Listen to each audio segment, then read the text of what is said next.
মাটিৰ পৰা বিজেপিক পুলিয়ে পোখাই উৎখাত কৰিব লাগে, ইয়াৰ পৰা সম্পূৰ্ণ এভিক কৰিব লাগে, এইটো আমাৰ মূল লক্ষ্য। আৰু সেইকাৰণে যুঁজি আছো অসমৰ মাটিত যাতে বিজেপি, আমাৰ কাঠাৰদাই কৈ থাকে বিজেপি সংবিধানৰ মতে নচলে, বিজেপি মনুসংহিতাৰ মতে চলে, বিজেপি মনুস্মৃতিৰ মতে চলে, আৰু সেইকাৰণে anti tribal anti ethnic activity তেওঁলোকে চলাই থাকে। বিজেপিয়ে ৰিজাৰ্ভেশ্যনৰ বিৰুদ্ধে কাম কৰে আৰু সেইকাৰণে ইয়াত তুলিৰাম ৰংহাঙক তেওঁলোকৰ এজেণ্ট, দালালি আৰু সিন্ডিকেটৰ এজেণ্ট হিচাপে তুলিৰাম ৰংহাঙক ব্যৱহাৰ কৰিছে।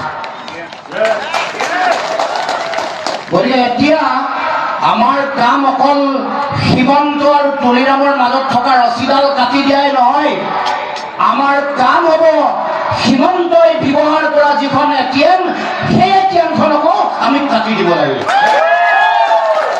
আমাৰ কাম আৰু আছে। যোৱা কালিৰ পৰা, যোৱা এসপ্তাহৰ পৰা ৱেষ্ট কাৰ্বি আংলঙত কয়লাৰ ইলিগেল মাইনিং আৰু ট্ৰেডিং মানে ট্ৰেন্সপৰ্টেশ্যন আৰম্ভ কৰিছে। আমাৰ কাম হ'ব এবাৰ ইলেকশ্যনত জন ইণ্টিকাথাৰ বিক্ৰম হানছেক জিকাই পঠিয়াই এই যিটো হিমন্তই এই কয়লাৰ ইলিগেল ট্ৰেডিং চলাই থকা যিটো কাৰবাৰ, এই যিটো নেক্সাছ, এইটো কাটি দিব লাগিব। তাৰ কাৰণে এবাৰ ৰাইজক কেঁচিক ভোট দিব লাগিব। কেঁচি এতিয়ালৈকে আমাৰ চিম্বল হৈ আছে, হয় নে নাই? আৰু হ'ব বুলি আশা কৰিছো, আমিও সহায় কৰি দিম, দিল্লীত কথা পাতি দিম। কেঁচিৰ যোগেদি এবাৰ আমাৰ ইয়াত যিটো মাটি দিব ওলাইছে 49,000 বিঘা, নাই 49,000 বিঘা, 50,000, 1 লাখো হৈ যাব পাৰে, একো ঠিক নাই। পতঞ্জলীক 8,000 বিঘা দিব নেকি ৰাইজ? আৰু ইমান কম আৱাজে নাই, নিদিয়েতো, চিঞৰ নিদিয়ে।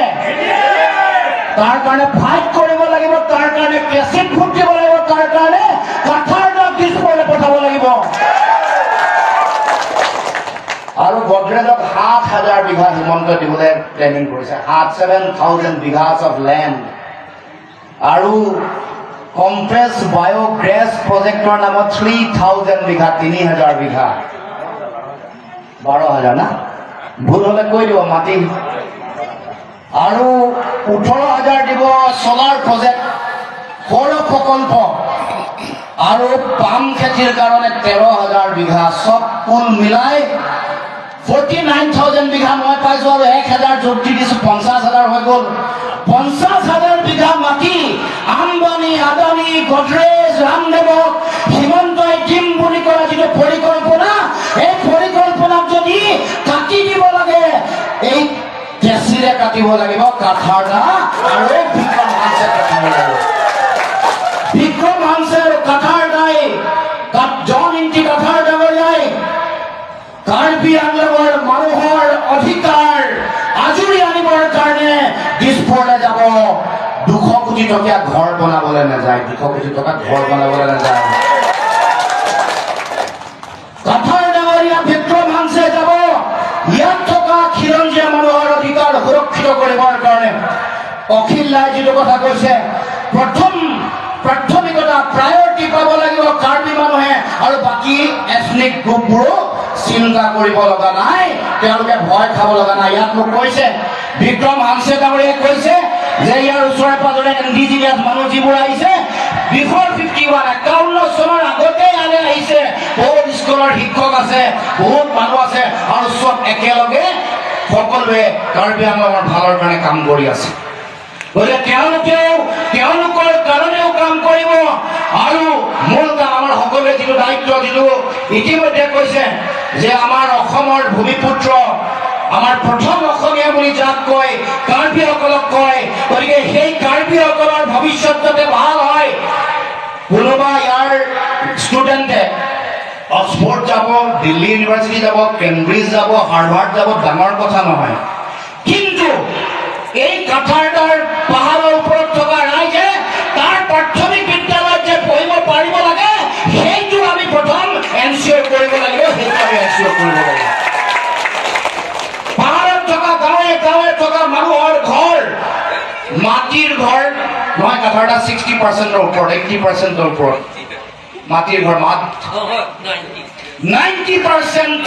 মাট প্লাছ তাৰমানে মাটিৰ ঘৰ আমি কওঁ যে মাটিৰ ঘৰত আমাৰ ইয়াৰ প্ৰথম ইণ্ডিজিনিয়াছ মানুহ সন অফ দ্য সইল বুলি যাক কয় আদিবাসী ইয়াৰ আদিম নিবাসী বুলি যাক কয় আমাৰ প্ৰথম অসমীয়া প্ৰথম কলম্বাছ অসমৰ বুলি যাক কয় কাৰ্বি মানুহৰ 90%তকৈ বেছি মানুহে মাটিৰ ঘৰত থাকে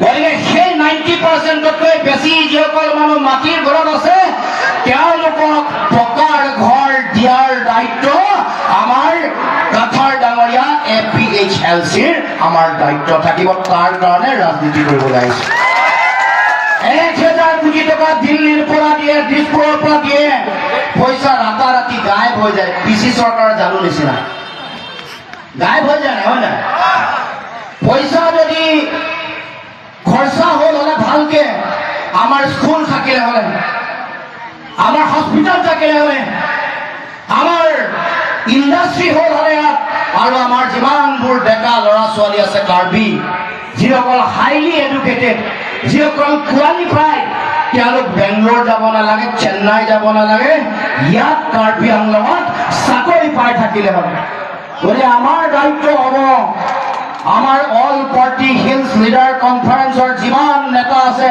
সকলোকে আপোনালোকে সহায় কৰিব লাগিব সকলোকে আগবঢ়াই দিব লাগিব দিছপুৰলৈ গৈ নিজৰ আৱাজ দিলে নিজে অধিকাৰ যেতিয়া আমাৰ ৰাইটটো আজুৰি আনিব পাৰিব তেতিয়াহে কাৰ্বি আংলঙৰ উন্নতি হ'ব কাৰ্বি আংলঙত থকা মানুহৰ কাৰ্বিসকলৰ উন্নতি হ'ব গতিকে ৰাইজ আপোনালোকে সকলোৱে এই 26ৰ নিৰ্বাচনলৈ বেছি সময় নাই 4 মাহ আছে 4 মাহো নাই 3 মাহ 100 দিন 100 দিনত আমাৰ চবৰ কাম থাকিব যে আমি কেনেকৈ একেসকলক জিকাব পাৰোঁ এইটো হ'ল আজিৰ দিনৰ মূল কথা 100 দিন সময়ত আমি যিমান মানুহ আছে প্ৰত্যেকৰক গৈ বুজাব লাগিব যে তুলিৰাম ৰংহাঙে যেনেকৈ শিলগুটিৰ নামত সিন্ডিকেট চলাইছে কেনেকৈ বালি সিন্ডিকেট চলাইছে কেনেকৈ কয়লাৰ নামত কেনেকৈ এই টকা পইচা সীমন্তলৈ পঠাই আছে কেনেকৈ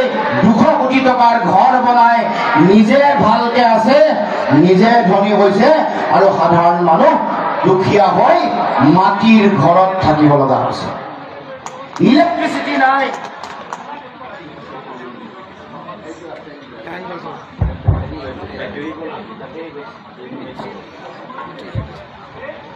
গতিকে মই আজি এইটো তুলিৰামৰে ষড়যন্ত্ৰ নে এইটো হিমন্তৰ ষড়যন্ত্ৰ ধৰিব পৰা নাই কনস্পিৰেচি কোনে কৰিছে এইটো ধৰিব পৰা নাই হিমন্তই কৰিছে নে তুলিৰামে এনেকৈ হঠাৎ বন্ধ হৈ গৈছে গতিকে ৰাইজ মই আপোনালোকক সকলোকে অনুৰোধ জনাইছোঁ আমাৰ নেতা 2গৰাকী নেতাক জন ইংকি কাঠাৰ ডাঙৰীয়া আৰু আমাৰ বিক্ৰম হানছে 2গৰাকীক আপোনালোকে বিধানসভাৰ মজিয়ালৈ পঠাওক এইটো সমষ্টি বিক্ৰম সিং হানছেৰ সমষ্টি হয় প্ৰথমটো বিধানসভালৈ দিছপুৰলৈ যাব লাগিব তেতিয়াহে আপোনালোকৰ কাৰণে ফাইট কৰিব পাৰিব প্ৰথম ভোট দি জিকাই পঠাব লাগিব তেতিয়াহে অখিল নায়কৰ পৰিকল্পনাবোৰ বাস্তৱায়িত হ'ব এইবোৰে বোকাজানত আমাৰ চেমচন তেৰণ আছে সকলোকে পঠাব লাগিব দিছপুৰলৈ মানে অকলে অখিলাই যুঁজিব নোৱাৰিব নহয় ইয়াৰ পৰা মানুহ পঠাব লাগিব দিছপুৰত সোমালে আগন্তুক দিনসমূহত আমি আমাৰ এই কাৰ্বি আংলঙখনৰ ভালৰ কাৰণে কাম কৰিব পাৰিম এটা কথা মনত ৰাখিব আপোনালোকে যদি এইবাৰ মৰম কৰে চৰকাৰ এইবাৰ আমাৰ বিৰোধী চৰকাৰ দিছপুৰত আহি আছে 100% দিছপুৰত বিৰোধীৰ চৰকাৰ আহিব আৰু আপোনালোকে সকলোৱে যদি ভোট দিয়ে এচিৰ চিনত ভোট দিয়ে কাৰ্বি আংলঙত এগৰাকী মন্ত্ৰী দিয়াৰ দায়িত্ব আমাৰ সকলোৰে থাকিব কাৰ্বি আংলঙত এগৰাকী মিনিষ্টাৰ দিয়াৰ দায়িত্ব আমাৰ থাকিব মই এইটো হৈ ফাইট কৰিম কাৰ্বি আংলঙত অপজিশ্যনৰ চৰকাৰ হ'লে মিনিষ্টাৰ দিয়াৰ দায়িত্ব দিওৱাৰ দায়িত্ব ভইচটো ৰেইজ কৰিম কম যে কাৰ্বি আংলঙৰ মন্ত্ৰী লাগে বিৰোধী এই কথা আপোনালোকক আজি কৈ থৈ গৈছো খালি আপোনালোকৰ দায়িত্ব গাঁৱে গাঁৱে কৈ দিয়ক যে বিৰোধীৰ চৰকাৰ এবাৰ হৈ আছে, হ'ব 100%। ইয়াৰ পৰাও বিধায়ক, কাৰ্বি আংলঙৰ পৰাও বিধায়ক যাব আৰু 100% মন্ত্ৰী মিনিষ্টাৰ কাৰ্বি আংলঙৰ পৰা হ'ব, এইটো গেৰাণ্টি আছে। গতিকে সকলোকে মই মোৰ ফালৰ পৰা বহুত শ্ৰদ্ধা জনাইছোঁ, সকলোকে মই সেৱা জনাইছোঁ আৰু আশীৰ্বাদ বিচাৰিছোঁ, সকলোৰে ব্লেছিংছ বিচাৰিছোঁ, আশীৰ্বাদ বিচাৰিছোঁ, যাতে অসমৰ কাৰণে, অসমৰ সকলো জাতি জনগোষ্ঠী ভাষা ভাষী ধৰ্মাৱলম্বী লোকৰ সমন্বয়ৰ কাৰণে যাতে কাম কৰিব পাৰোঁ। অসমত বিজেপিয়ে চলাই থকা সাম্প্ৰদায়িক ৰাজনীতি, অসমত বিজেপিয়ে চলাই থকা বৰ্ণবাদী ৰাজনীতি, অসমত বিজেপিয়ে চলাই থকা জনজাতি খিলঞ্জীয়া মানুহসকলক অধিকাৰ কাঢ়ি লোৱাৰ যিটো ষড়যন্ত্ৰ, সংৰক্ষণৰ তেওঁলোকৰ বিজেপিৰ মতে সংৰক্ষণটো তেওঁলোকৰ দেশৰ গণতন্ত্ৰৰ একতা, গণতন্ত্ৰৰ ভৱিষ্যতৰ কাৰণে বিৰোধী বুলি তেওঁলোকে গণ্য কৰে। এইটো মনত ৰাখিব। বিজেপি আৰু RSS মনুস্মৃতি, মনুসংহিতাৰ মেইন নিয়মটো হ'ল যে ৰিজাৰ্ভেশ্যনটো তেওঁলোকে বিৰোধিতা কৰে, আৰু সেইকাৰণে আমাৰ মানুহৰ অধিকাৰ কাঢ়ি লৈ গৈ আছে। ট্ৰাইবেল মানুহে বুজি পাব লাগিব যে কেনেকৈ ট্ৰাইবেলৰ অধিকাৰ কাঢ়ি লৈ গৈছে। এই কথা বুজাই দিব লাগিব, বুজি পাব লাগিব, নহ'লে তুলিৰাম ৰংহাঙৰ নিচিনাকে হিমন্ত বিশ্ব শৰ্মাৰ পিছে পিছে ঘূৰি ফুৰা মানুহ ওলাব। অথচ সেই হিমন্ত বিশ্ব শৰ্মাৰ বিজেপিয়ে ট্ৰাইবেল ইণ্ডিজিনিয়াছ মানুহ, অসমৰ থলগিৰি খিলঞ্জীয়া মানুহৰ অধিকাৰ আৰু ৰিজাৰ্ভেশ্যন পলিচিৰ বিৰুদ্ধে কাম কৰি আছে।